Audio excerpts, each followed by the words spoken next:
अस्सलाम वालेकुम, खुश आमदीद आपके अपने चैनल पर, जहां हम इज़्दिवाजी ज़िंदगी से मुताल्लिक़ अहम सवालात का शरीयत की रोशनी में जवाब पेश करते हैं। आज एक हसास मगर अहम सवाल, क्या बीवी शोहर का हाथ से इंजाल कर सकती है यानी मिठ मार सकती है?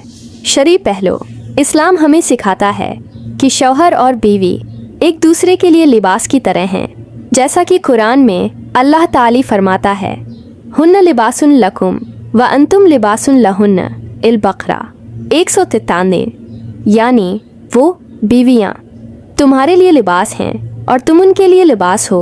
इल्माए किराम की अक्सरियत के मुताबिक बीवी शोहर को हाथ से शहवत दिलाने की इजाज़त रखती है अगर वो हैज़ या निफास की हालत में हो या किसी मजबूरी की बना पर मुबाशरत मुमकिन ना हो।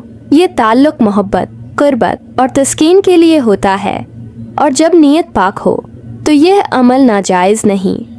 अहम शराइत, ये अमल सिर्फ शौहर और बीवी के दरमियान हो, बाहमी रज़ामंदी से हो, मकसद मोहब्बत और तस्कीन हो, न कि फहाशी या गैर इखलाक़ी हरकत। याद रखें, इस्लाम हमारी फितरी ज़रूरियात को भी तस्लीम करता है, लेकिन हमें उनको पूरा करने का बावकार और पाकीज़ा रास्ता सिखाता है।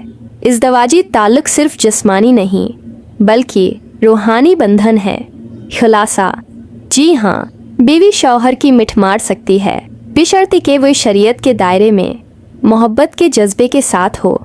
अगर आपको ये मालूमात फ़ायदा मंद लगें तो वीडियो को लाइक करें, शेयर करें और चैनल को सब्सक्राइब करना न भूलें। दुआ में याद रखें, अल्लाह आपके रिश्ते में मोहब्बत, सुकून और बरकत आता फरमाए। अल्लाह हाफिज़। वस्सलाम अलैकुम व रहमतुल्लाह व बरकातुहू।